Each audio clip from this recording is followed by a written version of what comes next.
जो कि वेटन पुणे से आए हुए हैं, जो माझी सैनिक संघ पुणे से एसोसिएटेड हैं। वंदे वंदे जय हिंद। साथियों, सभी को मेरी तरफ से बहुत बहुत शुभकामनाएं, नमस्कार। आप सभी का बहुत बहुत अभिनंदन। आज 62वां दिन है धरने का। जैसा कि आप सभी जानते हो, 20 फरवरी से लगातार धरना चल रहा है और आज इस धरने में उपस्थित पुणे से शशिकांत नारायण गुर्जर जी, जो कि वेटन पुणे से आए हुए हैं, जो माझी सैनिक संघ पुणे से एसोसिएटेड हैं, पुणे से आज के धरने में सम्मिलित हुए हैं। हम उनका बहुत बहुत स्वागत करते हैं। कैप्टन मुकेश सांगवान जी, जो मेरठ से अपने 10 आदमियों के साथ आए हुए हैं, उनका भी हम बहुत बहुत स्वागत करते हैं। सूबेदार मेजर श्यामवीर सिंह बीकानेर से आए, जो अभी अभी आपको बहुत बारीकियों से समझा रहे थे क्या क्या विसंगतियां हैं और किस तरीके से उनको हल करने के लिए हम संघर्ष कर रहे हैं। और एक बहुत ही अच्छी, मैं सुन रहा था, बोल रहे थे कि हमको अपनी मर्यादा, शालीनता, जो पार्लियामेंट्री लैंग्वेज होती है उसी का इस्तेमाल करना चाहिए, एक दूसरे का सम्मान करना चाहिए। इस तरह के शब्दों का इस्तेमाल नहीं करना चाहिए कि कल वही शब्द कोई हमारे लिए कहे तो उनको हम स्वीकार ना कर सकें। उनके लिए मैं बहुत बहुत साहब का धन्यवाद कि साहब बहुत ही अच्छी बात कही। नेक्स्ट, वेटन हमारे हरिंदर सिंह तरन तारण से अपनी टीम के साथ आए हुए हैं। ये मैं अभी सभी भाइयों का बहुत बहुत स्वागत करता हूं कि ये सारे लोग जो 10 आदमी 8-10 आदमी आए हैं, सभी जॉब में हैं। और लेकिन आज जैसा कि आप सभी जानते हो, वीकेंड है, सैटरडे और संडे छुट्टी होती है। वो अपनी जॉब से छुट्टी लेकर आज इस धरने में सम्मिलित हुए हैं। उन भाइयों का बहुत बहुत स्वागत है। सूबेदार मेजर कुंवर सिंह बिष्ट उत्तराखंड से अपनी टीम के साथ आए हैं। उत्तराखंड वालों ने पहले 15 दिन संभाला था और आज फिर यहाँ मौजूद हैं। ये हमारे सभी साथियों का जो जज्बा है, जो कुछ अपने आने वाली पीढ़ी के लिए कर गुजरने की जो दिल में एक चाहत है, वो दर्शाती है कि इस एज में और कितनी कितनी दूर से आकर यहाँ पर संवैधानिक तरीके से, अनुशासित तरीके से अपनी मांगें रख रहे हैं। और मंच पे विराज धर्मराज सिंह शौरान जी और आगे बहुत मेरे बुजुर्ग, वेटन बुजुर्ग क्या कहूँगा, दिग्गज हैं हमारे, सीनियर यहाँ बैठे हुए हैं, जो जब कभी भी आप आओगे यहीं मिलते हैं। और हमारे सूबेदार बाला किशन जी, जो 20 फरवरी से यहाँ लगातार हैं, केरल से। हवलदार जनकराज जी पीछे बैठे हुए हैं, आप देखेंगे। हवलदार जनकराज जी जम्मू एंड कश्मीर से 20 फरवरी से आज तक वापस नहीं गए हैं। मैं भी बीच बीच में आता रहता हूँ, जाता रहता हूँ। मैं इनके जज्बे को तहे दिल से सलाम करता हूँ। जैसा कि आप सभी जानते हो, 9 अप्रैल को जितना ये संघर्ष चल रहा था, एक मंच पर आने के लिए जॉइंट एक्शन कमेटी का गठन हुआ और 16 अप्रैल को अब इसका नामकरण हो गया federation of veteran association. Federation of veteran association. जितने भी संस्थाएं हैं, जिस राज्यों में, अपने जिलों में जहां जहां जो संस्थाएं हैं, वो संस्थाएं अब तक लगभग 250 फेडरेशन ऑफ वेटन एसोसिएशन के साथ में एफिलिएटेड हो चुकी हैं। उन्होंने अपना सहमति पत्र दे दिया है। फेडरेशन ऑफ वेटन एसोसिएशन की तरफ से 30 अप्रैल को उसी तरीके से एक कॉल की गई है, जिस तरीके से 3 अप्रैल को डीएम कार्यालय पर ज्ञापन दिया गया था। जो हमारी विसंगतियां हैं उन सब को लेकर जो ज्ञापन दिया गया था, उसी तरीके से 30 अप्रैल को दिन में 11 बजे अपने अपने जिले के सांसद, मेंबर ऑफ पार्लियामेंट को संयुक्त रूप से ज्ञापन देना है। वो ज्ञापन का मसौदा तैयार हो गया है और सबके पास पहुंच जाएगा, पीडीएफ पहुंच जाएगी। आपने अपने लेटर हेड पर, जो आपकी संस्था है, उस संस्था के लेटर हेड पर उसको लगाना है, लिखना है और उसकी एक copy federation of veteran association के लिए भी भेजनी है। उसका ईमेल एड्रेस दिया हुआ है और मैं आज आपको नोट भी करवा दूंगा और मैं अपने YouTube के माध्यम से उसको सबके साथ शेयर भी कर दूंगा। तो आपका एक कॉपी जाना है फेडरेशन ऑफ वेटरन एसोसिएशन के नाम और आपका ज्ञापन जाना है आपके जिले के जो सांसद जी होंगे उनके नाम पर। तो ये 30 अप्रैल को 11 बजे, उससे पहले आप अपने सांसद जी को ये सूचना दे दें कि हम आपको 30 तारीख को 11 बजे ज्ञापन देने के लिए आपके निवास स्थान पर या आपके कार्यालय पर आने वाले हैं, ताकि वो उस समय तैयार रहें आपका जो ज्ञापन देने जाएंगे अपनी विसंगतियों का उसको लेने के लिए। दोस्तों, ये वो समय है कि जब हमारा जवान जेसीओ अपनी विसंगतियों के प्रति अपने साथ हो रहे भेदभाव के खिलाफ जाग रहा है, जान चुका है कि उनके साथ किस तरीके से छलावा हुआ है। मैं ये स्पष्ट शब्दों में कहता हूं कि सरकार की तरफ से बहुत सारा पैसा दिया गया है, लेकिन वो पैसा गलत जगह पर चला गया है। आपके खाते में जो आना चाहिए था वो नहीं आया है। इसमें इस तरह से जो डिस्ट्रीब्यूशन हुआ है, शेयर का जो बंटवारा हुआ है, वो जिसको जाना चाहिए था उसको नहीं गया और जिनको नहीं जाना चाहिए था उन्होंने ले लिया। एक कहावत है, अंधा बांटे रेवड़ी फिर अपनों को दे, वो वाली बात हुई है। आपको नहीं मिला आपका हक। इसके बहुत सारे अगर फैक्ट देखेंगे, मैं पहले बता चुका हूं और आप चाहेंगे तो मैं आज भी आपको कुछ छोटे छोटे बहुत माइनर चीजें हैं जिनसे मैं आपको अवगत कराना चाहता हूं। पे एंड अलाउंसेस आपकी काबिलियत, आपके इनरोलमेंट और आपके अपॉइंटमेंट के ऊपर आपको मिलता है।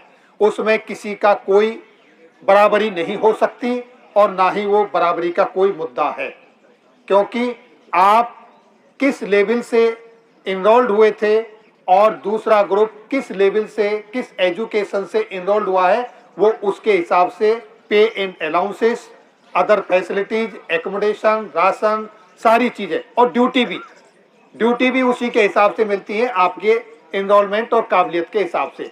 तो वहां पर पे एंड पेंशन और जो आपका बनता है वो सही है, उस पर कहीं किसी तरीके का कोई प्रश्न चिन्ह नहीं है। प्रश्न चिन्ह वहां पर है जहां पर आपका जो जोखिम है, जिस तरीके से आपकी एजुकेशन के हिसाब से, आपके इनरोलमेंट के हिसाब से आपका पे एंड अलाउंसेस और पेंशन मिलती है, उसी तरीके से जोखिम के हिसाब से आपका जोखिम भत्ता मिलना चाहिए। जिसका जोखिम ज्यादा उसका भत्ता ज्यादा, जिसका जोखिम कम उसका जोखिम भत्ता कम। जिस तरीके से आपकी एजुकेशन क्वालिफिकेशन कम, आपका पे एंड अलाउंसेस उसी हिसाब से कम है। जिस तरीके से अधिकारी वर्ग का क्वालिफिकेशन एजुकेशन ज्यादा है और उन्होंने कमीशनिंग ली है, उनके उस हिसाब से जो पे एंड अलाउंसेस है उसी हिसाब से रिस्क अलाउंस भी ऐसा ही होना चाहिए। दूसरी जो डिसेबिलिटीज हैं, जो अपंगता हैं, जो आपको ड्यूटी के दौरान, चाहे वो ज्योग्राफिकल कंडीशन की वजह से हो, प्राकृतिक आपदा की वजह से हो या किसी ऑपरेशन की वजह से हो, जिस तरीके से आपकी डिसेबिलिटी बनती है वो डिसेबिलिटी अलाउंस आपके जोखिम के हिसाब से मिलना चाहिए। लेकिन शालीनता और समझदारी देखिए, जिसको सबसे ज्यादा जोखिम है वो फिर भी सबसे ज्यादा की मांग नहीं कर रहा, वो बराबरी की मांग कर रहा है, और जिसको सबसे कम जोखिम है वो सबसे ज्यादा जोखिम भत्ता लेके बैठे हुए हैं। यह है सबसे बड़ी विसंगति। ओआरओपी ने तो सिर्फ आपकी आंख खोली है, विसंगतियां तो इससे पहले आपके साथ पहले से होती आ रही हैं। आज के धरने में हमारी मैडम बैठ जाइए प्लीज। हम आपको बहुत बहुत हाथ जोड़ के स्वागत करते हैं और मैं चाहूंगा कि एक बार क्लोज अप कैमरा में लेके दिखाएं कि इस एज में हमारे जवानों की फैमिलियां इस धरने में आ रही हैं, जो भी इस चीज को देख रहा है, समझ रहा है, कुछ तो शर्म आनी चाहिए, कुछ तो सोचना चाहिए। क्या ये उम्र इस तरीके से जंतर मंतर पे आने की है? किस तरीके से हमारे आकाओं ने, जिनके हाथ में हमने बागडोर दे रखी, मजबूर कर दिया है कि यहां तक आने के लिए। अगर मैं आपको कुछ फिगर दिखाना चाहूं तो आप देखकर हैरान रह जाएंगे। 1967 से पहले का जिक्र करता हूं। सिपाही को डिसेबिलिटी मिलती थी 25 रुपए, नायक को मिलती थी 30 रुपए, हवलदार को मिलती थी 36 रुपए, नायब सूबेदार को 50 रुपए, सूबेदार को 75 रुपए, सूबेदार मेजर को 90 रुपए और ऑनररी कमीशन जेसीओ और सर्विंग ऑफिसर्स उनको मिलती थी 150 रुपए। आगे चलकर ये 1985 में सिपाही की 45 रुपए हो गई और नायक और हवलदार को क्लब कर दिया, उनकी 60 रुपए हो गई। जेसीओ साहब तीनों को क्लब कर दिया, उनकी 110 रुपए और ऑनररी कमीशन ऑफिसर और ऑफिसर्स की 170 रुपए, यानी कि सूबेदार मेजर की 110 रुपए और ऑफिसर्स की 170 रुपए। तो यहां पर मात्र 60 रुपए का अंतर था, 60 रुपए का, और इनको क्लब करना शुरू किया। हम ये कहते हैं कि सिपाही को और हवलदार के साथ क्लब क्यों कर रहे हो? ये डिसेबिलिटी है। अगर सिपाही का हाथ कट रहा है, सिपाही की आंख जा रही है, तो जनरल साहब की आंख से क्या वो आंख कम वैल्यू रखती है? उतनी ही हाथ की वैल्यू सिपाही के की है, उतने ही हाथ की वैल्यू किसी अधिकारी की है। तो उस हाथ का जो कंपनसेशन है सबको एक बराबर मिलना चाहिए, इसमें भेदभाव नहीं होना चाहिए। लेकिन भेदभाव कहां पहुंच गया? ये 2005 31 दिसंबर 2005 को सिपाही से लेकर हवलदार तक इनको पहुंचा दिया 1550 रुपए पर, जेसीओज को कर दिया 1900 रुपए पर और ऑनररी कमीशन जो जेसीओ लेते हैं और सर्विंग ऑफिसर्स पे 2600 रुपए पर। अब यहां से क्लब करना शुरू किया। इसके बाद जब देखा 7वें वेतन आयोग ने कि यहां पर विसंगतियों में कुछ गड़बड़ी है, तो उन्होंने 3 स्लैब बना दिए, जवानों का 1, जेसीओज का 1 और अफसर्स का 1। वो जो स्लैब बनाए वो स्लैब इस तरीके से थे कि हवलदार तक 12,000 रुपए, यानी कि पे लेवल 5 और उससे नीचे विसंगति पेंशन 12,000 रुपए, और जेसीओ साहब के लिए इसको रखा 17,000 रुपए और अफसर्स के लिए सर्विस ऑफिसर्स और जूनियर कमीशन ऑफिसर जो ऑनररी लेते हैं उनके लिए रखा 27,000 रुपए। ये 7वें वेतन आयोग ने ये सिफारिश की थी, जिस सिफारिश को हमारे अधिकारियों ने नहीं माना और उन्होंने पेंशन का जो लास्ट एम्यूलमेंट में पेंशन बनती है आपकी बेसिक पे और एमएसपी एनपीए एक्स ग्रुप जो सब मिला के उसका 30% रखा। 30% रखने का मतलब सीधा साधा सा ये है कि जवान और जेसीओ की जो पेंशन है वो कम है, 30% रखा। तो हवलदार तक जो 12,000 का स्लैब था वो घट के 7 और 8,000 पर आ गया। जो जेसीओज के लिए 17,000 का स्लैब रखा था वो घट के 11 और 12,000 पर आ गया, और जो अफसर्स के लिए 27,000 का स्लैब रखा हुआ था वो बढ़ के 55 और 60,000 पे पहुंच गया। इस तरीके से यहां पर ये विसंगति हुई। ये होना तो ये चाहिए था कि डिसेबिलिटी सबके लिए एक समान होनी चाहिए थी, क्या सिपाही और क्या जनरल। जब कहते हैं जवान, और जवान सबका उद्देश्य एक ही है, अपनी मातृभूमि की रक्षा करना, और उसी की रक्षा करते हुए अगर किसी आदमी का एक पैर जाता है, हाथ जाता है, तो उसकी कीमत भी एक ही होनी चाहिए, ना कि अलग अलग। ये विसंगति हुई। इसी तरीके से और बहुत सारी रिपोर्टें यहाँ आपने देखा होगा। पिछली बार कैग यानी controller and auditor general of India की तरफ से एक रिपोर्ट आई थी डिसेबिलिटी के ऊपर, जो आपने देखी होगी, जिसमें कहा गया है कि अफसर्स अब रिटायरमेंट जाते हुए 36 से 40% डिसेबिलिटी पेंशन लेकर जा रहे हैं। 36 से 40%। और हद तो जब हो गई जब मेडिकल अफसर का, यही 7वें वेतन आयोग की रिपोर्ट में 2006 में जवानों की जो डिसेबिलिटी का रेशियो था वो था दोस्तों 18.9 और अफसर्स का जो रेशियो था 13.6 और 13.6 से कहां पहुंच गया 50% पर, और जवानों का रेशियो वहां से घट के 60% पर आया। ये 7वें वेतन आयोग की रिपोर्ट है जिसने अपनी रिपोर्ट दी है। ये कोई मेरे आंकड़े नहीं है, ये वेतन आयोग का जो तैयार रिपोर्ट करके रिकमेंडेशन दिया था उनके आंकड़े हैं। और कैग के आंकड़े जो 23 और 24 के लिए आए हैं, उन्होंने तो बस सरकार की भी आंखें खोल दी और उसके ऊपर पैनल बैठा दिया गया है। लेकिन अफसोस, हमारे चीफ साहब ने कहा था कि डिसेबिलिटी में लूप होल है, इसका नाजायज फायदा उठाया जा रहा है। और आज इंक्वायरी भी वही लोग करेंगे, लेने वाले भी वही हैं और उसकी जांच भी करने वाले वही लोग करेंगे। तो आप क्या समझते हो, यहां क्या सवाल तो पैदा हो रहा है, मैं क्या कहूंगा, आप सब समझदार हैं, सब समझते हैं। इस तरह की विसंगतियां एक नहीं अनेक हैं। यहां आपने पढ़ा होगा, इससे अलग क्या ग्लेशियर में अलाउंस एक नहीं होना चाहिए? काउंटर इंसर्जेंसी का अलाउंस एक नहीं होना चाहिए? चिल्ड्रन एजुकेशन अलाउंस एक नहीं होना चाहिए? क्या पेट्रोल आपको सस्ती मिलती है? क्या आपको सब्सिडी मिलती है? बाजार से कोई सामान आपको सस्ता मिलता है क्या? सबको एक रेट पर मिलता है, तो सबका खर्चा एक है। उसी तरीके से ये जो अलाउंसेस हैं ये एक होने चाहिए। यहाँ पर एक नहीं अनेकों विसंगतियां हैं, इन सब का लेखा जोखा आपको मिलेगा। इस पे काम चल रहा है और यही ज्ञापन हमने अपने जिले में 30 अप्रैल को 11 बजे अपने सांसद को, मेंबर ऑफ पार्लियामेंट को देना है।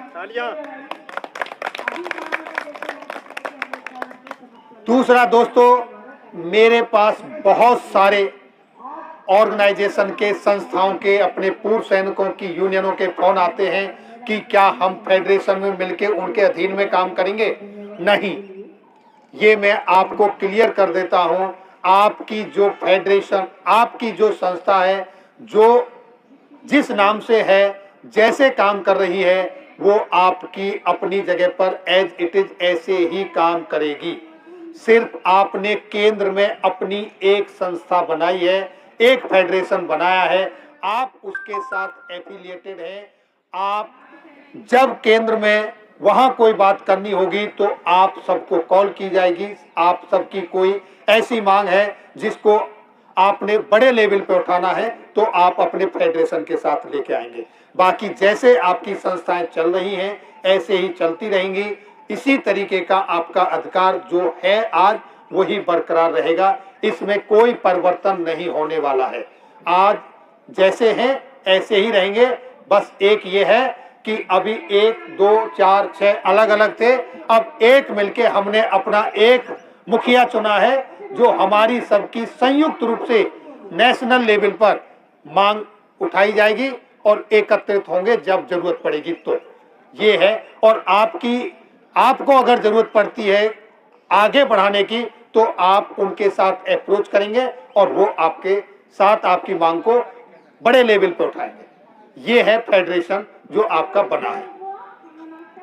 दोस्तों, मैं अभी भी बड़े दुख के साथ कहना पड़ रहा है कि इतने हमारे पूर्व सैनिकों को अभी तक पता नहीं चला है कि ऐसा भी हो रहा है, क्योंकि वो अपनी दिनचर्या में ऐसे लगे हुए हैं, पता नहीं सुबह से शाम, शाम से सुबह, कोल्हू के बैल की तरह लगे हुए हैं। ये नहीं देख रहे कि ये विसंगतियां अगर हल होंगी तो सबको होंगी। कुछ लोग कह देते हैं कि उनका होगा तो हमारा हो जाएगा, आपका होगा वही हमारा हो जाएगा। ऐसा नहीं है। इस मानसिकता को निकालिए कि भगत सिंह तो पैदा हो लेकिन मेरे घर में नहीं, पड़ोसी के घर में। अरे भैया, भगत सिंह हर घर से पैदा होगा तभी जाके समाधान निकलेगा। दूसरों के कंधों पे बंदूक रख के चलाना छोड़ें, तैयार हो, घर से निकलें। 30 अप्रैल को जो आज तक मीडिया आपको नहीं दिखा रही, वो मजबूर हो जाए, उनके पास कोई मसाला ही ना बचे कि वो सिर्फ और सिर्फ आप ही को कवर करे। 3 अप्रैल को पहली बार आज तक ने एनडीटीवी ने उन लोगों ने कवर किया, छोटा सा स्पेस दिया, लेकिन 3 अप्रैल को हम चाहते हैं कि आपकी जिस तरीके से 3 अप्रैल को आपकी न्यूज बनी, इसी तरीके से 30 अप्रैल को ये ब्रेकिंग न्यूज बननी चाहिए, और ये सिर्फ ना कि नेशनल में, इंटरनेशनल लेवल पे जानी चाहिए कि हिंदुस्तान के अंदर पूर्व सैनिक किस तरीके से आज रोड पर निकले हुए हैं। और ये तभी संभव होगा जब आप अपने, मैं फिर कहता हूं, तरन तारण वाले साहब लोगों के लिए जो ड्यूटी छोड़ के आज आए हैं, इसी तरीके से आपने सबको जगाना है, सबसे अप्रोच करना है कि भाई घर से निकलिए, ये हमारी नहीं, आपकी नहीं, ये पूर्व सैनिकों की, हमारी सबकी जरूरत है। और ये हमारे लिए नहीं, हम तो अपनी जिंदगी जी चुके, हम आने वाली पीढ़ी के लिए ये करके जा रहे हैं। हम उनको कोई जवाब नहीं दे सकते। कल को आपसे पीढ़ी पूछेगी कि आपके साथ इस तरीके से अन्याय होता रहा, आपने आवाज क्यों नहीं उठाई। अन्याय करना जितना बड़ा पाप है, अन्याय सहना भी उतना ही बड़ा पाप है। और जिस तरीके से आप झुकते हैं, जिस तरीके से आप सहन करते हैं, जिस तरीके से, जिस शालीनता से आज तक आपने इस धरने को चलाया है, मैं इसी शालीनता की, इसी तरीके की मर्यादा की आपसे उम्मीद करता हूं, और अपने सभी भाइयों से अनुरोध करता हूं कि भाषा पे कंट्रोल रखें, वो शब्द ना बोलें जो समाज में स्वीकार्य नहीं। तो मुर्दे की पहचान होती है, अकड़ना नहीं। जब पेड़ पर फल लगता है तो वो झुकता है, अकड़ता नहीं है। अकड़ना नहीं है, अपनी बात शालीनता से रखनी है, सही प्लेटफॉर्म पे रखनी है, सही तरीके से रखनी है, तथ्यों के साथ में रखनी है।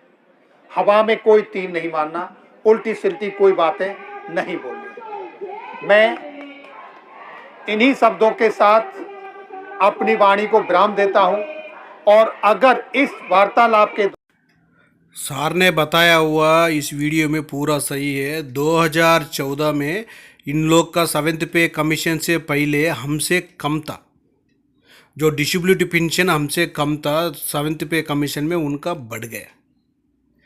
इसमें देखो पूरा सेम है, सर्विस ग्रुप क्लास एमएस पे लेंथ सर्विस में पूरा सेम है। या ऑफिसर का देख लेना इनका कितना बन रहा है, इनका डीए को उतना ही नहीं है अपना पेंशन, टोटल डीए पेंशन दोनों मिलने से भी पहले ठीक था, उसका बाद 7th पे कमीशन से बढ़ गया। क्यों बोलने से, जो कोई भी मांगने के लिए इन लोग जो सरकार के पास जाता है उन्हीं जाता है, ऑफिसर ही जाता है, कोई जवान नहीं जाता है, कोई सिपाही नहीं जाता है, कोई जेसीओ नहीं जाता है। इसलिए तो वो उनका बात ही कर दिया, हमारा बात कोई नहीं किया। फैमिली पेंशन में देखो, फैमिली पेंशन में भी यही है। ऑफिसर्स का फैमिली का देखो 2006 में कितना था, हमसे उनका 1500 ज़्यादा था, लेकिन बाद में क्या हो गया, उनका ज़्यादा हो गया, अपना कम हो गया।